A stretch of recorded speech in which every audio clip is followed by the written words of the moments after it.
Okay, this presentation is designed to give you an overview of how high-ability programming works as a system, with identification being an integral part of that system. I use the terms gifted and high ability interchangeably. The state of Indiana only defines a high ability student, but I know other states define gifted students, so I don't mean any difference between the two terms when you hear me use them interchangeably. Okay, we always need to begin our process by first looking at what's required of us with regard to high ability programming in the state that we're living in. Some states, like Indiana, have specific requirements, but others have no requirements and leave it up to the individual districts as to whether or not they want to identify and serve, and if they do, in what areas. So once we've figured out what's required, we also figure out if there are additional domains in which we can provide services. So for example, in Indiana, as you can see from the screen, we are required to identify and serve in core content areas, and the state has specified that to mean math and language arts. But maybe after we look at our resources, we realize we can also provide services in science or social studies or the visual and the performing arts. So we need to figure that out and not necessarily limit ourselves to what's required, but we need to make sure we're providing services in the areas that are required. So once we figure that out, then we need to next develop an identification system to find the students who are in need of those services.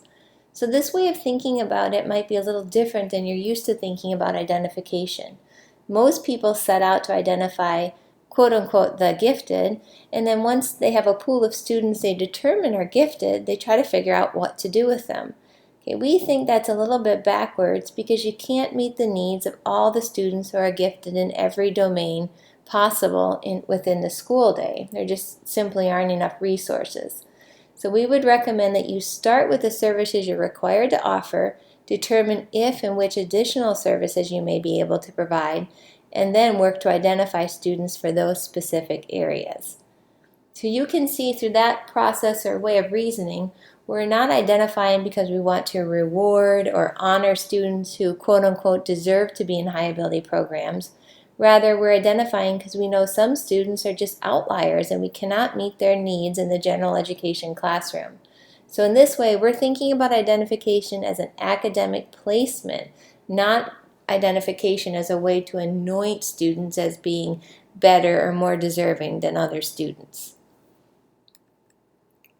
Okay, so now let's move on to thinking about developing a mission statement for our high ability program. So the mission statement is really the broad vision that the school district has for the program. It should talk about the district's belief about what it means to be a high ability student and should reference the fact that the district understands or acknowledges that high ability students are found in every racial, ethnic, and socioeconomic group. The mission statement should also note that the district recognizes that high ability students are going to need differentiated services in order to reach their potential. And finally, the mission statement needs to be consistent with the overall mission for the school. So gifted is a part of, not separate from, the mission of the rest of the school and the district. Okay. A mission statement does not include the identification procedures or the instruments used, nor does it include a description of the program and the services. Those things will come later in the program description, but the mission statement itself is just visionary, so we want to keep it clear and keep it concise. Okay, so now we start to look at how we're going to define a high ability student. Again, some states like Indiana will dictate this definition, and if they do have a specific definition, then you'll need to kind of check your own personal definition of what it means to be a gifted student at the door, and instead just work from the definition that the state has adopted.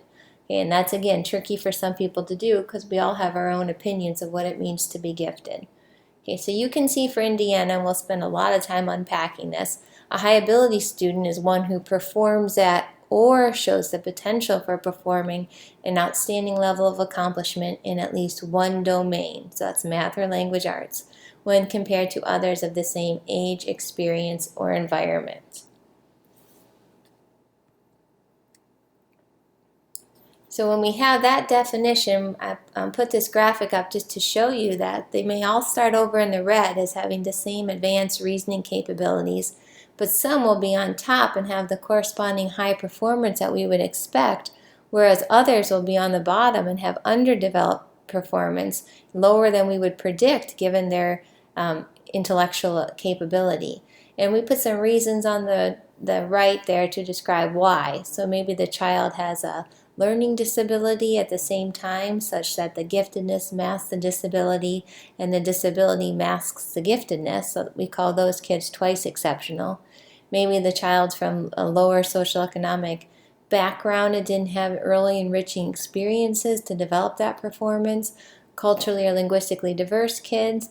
And finally, that orange group on the bottom was the frustrating group. We don't know why they're not on the top, and we have to unpack that as teachers and figure out, is there something going on at home? Is it a mismatch between the teacher's style and the child's learning style? Or what is the problem, and how can we raise that child's achievement?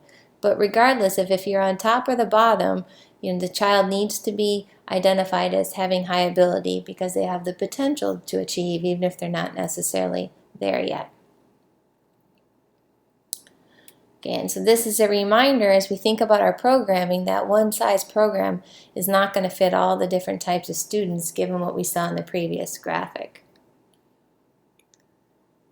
Okay, so when we are developing our program, it's good for us to set stated goals that we can make sure we're working toward accomplishing in the development and program improvement.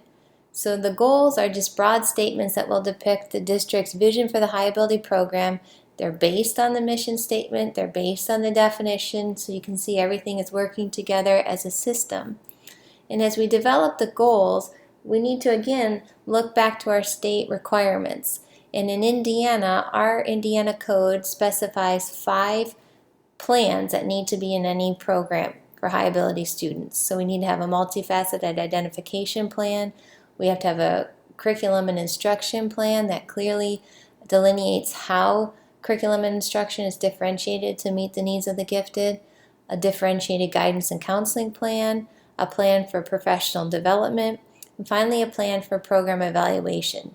In Indiana, these are required to be written and available for public inspection. So you'll want to look at your state and see, are there any particular plans that you need to build your program goals around. I just put some sample goals up here for you to see, but the goals should be directly related to the plans that were specified in the state code in the case of Indiana, or whatever is required for your particular state. The goals then also have to have objectives that we can measure, because we can't just have some broad goal out there. We have to be able to determine if we're making progress toward meeting that goal, and that's what the objectives help us do. So I just put an example here. If we have the goal of meeting the social and emotional needs of high ability learners, one objective might be that we're going to make sure counselors and teachers receive professional development on the characteristics and social emotional needs. And we may also make sure we're differentiating affective curriculum. Okay, so we have a separate curriculum for these students that address common social and emotional issues. So those are 2 clear objectives that we can check on and measure progress toward meeting. Okay, so the services component, we've already determined the areas that we want to have our services, and now we need to determine what is the best way to deliver those services. This that's on the screen now is just a summary of Karen Rogers' research lessons learned that was in Gifted Child Quarterly a few years back, but she summarized all of the literature out there on what leads to achievement gains for gifted students and found that these 5 elements need to be in place. So it doesn't matter necessarily what the service is, as long as it is daily, allows for independent work, has acceleration component, that the students are ability grouped, and that it's differentiated appropriately. So those 5 elements are going to be in any of the different services that we offer. So now we look at all the kids that we've identified over in the blue, and we ask ourselves, are there any that are extremely high? And if so, we can consider grade skipping some of them. That's not an answer for every child, but it's certainly something to look into for those extreme outliers. Or maybe we can do subject skipping for some who might be ready for just one area, math or language arts, for example. Okay, now we look at how many we have left. If we have enough for a full-time self-contained class, a full class, then we should go ahead and do that, because that is the easiest way to meet the needs of our kids. If we don't have that many, then we say, well, do we have half a class? Can we do a split? Fewer than half a class? Can we do a cluster, for example? Now here's where people get a little bit confused. A lot of times they'll say, start with their service. They'll say, we want to have self-contained at every grade level, so therefore we need to find 25 kids that we're going to identify. Okay, that's backwards. We're not filling seats. We're trying to figure out how many do we have that legitimately qualify based on our process, and then figure out what makes sense given those numbers. Okay, so if you're doing a cluster group, I'll just put this up here because people have different ideas of what it means to do a cluster group. But when we're talking about it, we're talking about putting all the gifted kids together in one classroom and then filling the rest of the class with average learners, not above average learners like some people tend to want to do. The reason for that is then we spread the above average across the other classes, and every teacher has strong students and strong role models.